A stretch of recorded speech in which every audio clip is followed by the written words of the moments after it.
Innal hamdalillah nahmaduhu wa nasta'inuhu wa nastaghfiruh wa na'udzu billahi min shururi anfusina wa min sayyiati a'malina. May yahdihillahu fala mudhillalah wa may yudlil fala hadiyalah. Wa asyhadu an la ilaha illallah wahdahu la syarikalah wa asyhadu anna Muhammadan abduhu wa rasuluh. Allahumma shalli ala nabiyyina Muhammad wa ala alihi wa man tabi'ahum bi ihsan ila yaumiddin. Para pemirsa sekalian, kali ini kita akan melihat pembahasan dari kitab Matan Al-Ghaya wa Taqrib atau yang dikenal juga dengan Matan Abi Syuja. Kali ini membahas tentang masalah sholat, di mana Abu Syuja itu akan membahas tentang pembeda antara sholat laki-laki dan sholat perempuan. Ya, pembeda antara sholat laki-laki dan sholat perempuan. Beliau menyampaikan hal ini setelah menyampaikan tentang rukun sholat, setelah menyampaikan tentang sunnah-sunnah sholat, lalu beliau menyampaikan apa saja perbedaan antara sholat laki-laki dan sholat perempuan. Di sini yang pertama beliau sampaikan untuk sholat laki-laki, ya, untuk sholat laki-laki itu sholat, ya, dengan menjauhkan lengannya, ya, menjauhkan lengannya saat dia itu ya turun ruku atau sujud, ya. Ketika sujud itu nampak jauh dari lambungnya, ya, itu nampak jauh dari lambungnya. Kemudian saat ruku, ya, ketika itu keadaannya tangan itu memegang lutut, ya, dan keadaan itu membungkuk, ya, keadaan itu membungkuk. Nah, itu posisi saat sujud dan rukuk, ya, posisi saat sujud dan rukuk. Nah, perbedaannya dengan perempuan, ya, saat perempuan rukuk atau sujud itu kata beliau, ya, bahwasanya sholat perempuan itu tadummu ba'daha ila ba'd. Bahwasanya sholat perempuan itu yang merapat untuk anggota-anggota badannya. Jadi tidak merenggang jauh, misalnya antara, ya, dia ketika sujud ya membuka tangannya, tidak demikian, namun merapatkannya. Hal ini disebabkan mubalaghatu fis satar.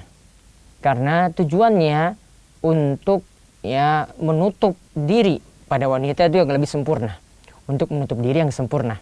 Maka agak lebih rapat untuk wanita dibanding dengan laki-laki saat melaksanakan sholat. Nah, namun perlu dipahami bahwasanya yang lebih tepat dalam masalah ini, ketika wanita itu sholat, gerakannya saat ruku ataupun sujud itu sama dengan laki-laki. Tadi, ya, tidak dibangun atas dalil yang menunjukkan ada perbedaan antara sholat laki-laki dan perempuan dalam masalah ruku ataupun sujudnya. Yang tepat ketika ruku ataupun sujud, ya, saat sujud misalnya, ya, perempuan tetap juga membuka tangannya, ya, membuka tangannya jauh dari lambungnya sama dengan laki-laki, karena tidak ada perbedaan dalam masalah ini. Inilah yang lebih tepat ketika seseorang wanita itu melakukan sujudnya. Kemudian perbedaan yang lainnya lagi, ini disebutkan oleh Abu Syuja, yang berikutnya adalah dalam masalah mengeraskan suara. Kalau untuk laki-laki, ya, mereka mengeraskan suaranya fi maudhi'al jahr, yaitu ketika membaca surat-surat atau membaca bacaan-bacaan yang dijaharkan. Dan ini dilakukan pada sholat-sholat tertentu, yaitu pada sholat-sholat yang dikerjakan di malam hari, sholat maghrib, kemudian sholat Isya dan sholat subuh. Ya, di sini bacaannya itu dijaharkan. Di sini bacaannya itu dijaharkan. Sedangkan untuk perempuan dikatakan oleh Abu Syuja, tahafudhu sautaha bihadrati rijalil ajanib. Mereka melirihkan suara tatkala hadir laki-laki asing saat itu, ya, yaitu laki-laki yang bukan mahram saat itu, ya.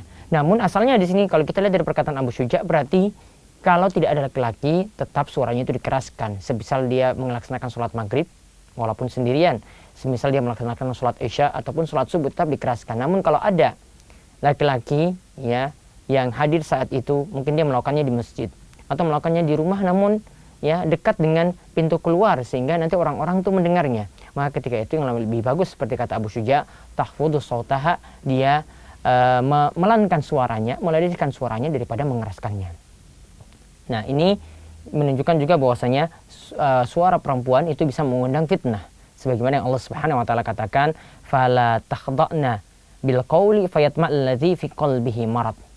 Ya, maka janganlah wanita itu melembut-lembutkan suaranya, ya, mendayu-dayukan suaranya sehingga dapat membuat orang yang punya penyakit dalam hatinya itu terjangkitlah penyakit dalam hatinya. Kemudian yang ketiga lagi perbedaannya lagi adalah ya, bahwa sholat laki-laki ketika dia itu memeringkatkan imam, ya, maka sebagaimana diperintahkan dalam hadis, kalau imam itu keliru maka makmum itu memperingatkannya dengan mengucapkan subhanallah. Ya, makmum memperingatkannya dengan mengucapkan subhanallah. Sedangkan untuk perempuan, ya, mereka melakukannya dengan mengingatkan imam dengan tasfiq, menepuk telapak tangannya.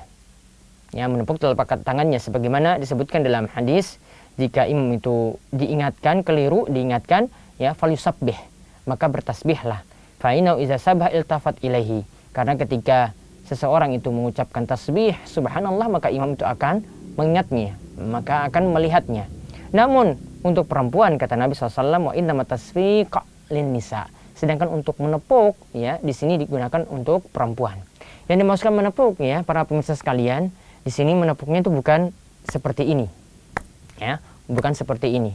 Namun cara menepuknya bagi perempuan ketika mengingatkan imam adalah telapak tangan kanan bagian dalam itu menepuk punggung telapak tangan kiri.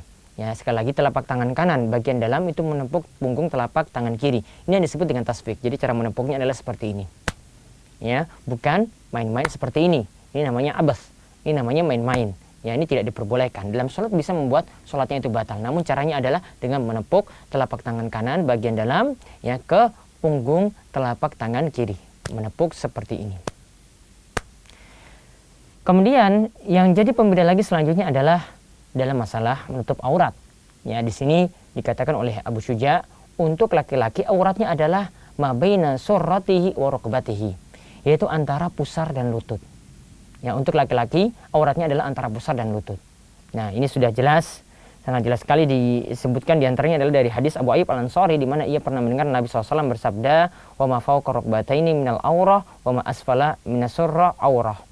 Dan yang di atas lutut itu adalah aurat, dan yang di bawah pusar itu adalah aurat.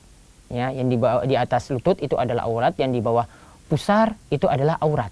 Ya, artinya di sini kita perhatikan bahwa ini aurat untuk laki-laki seperti itu.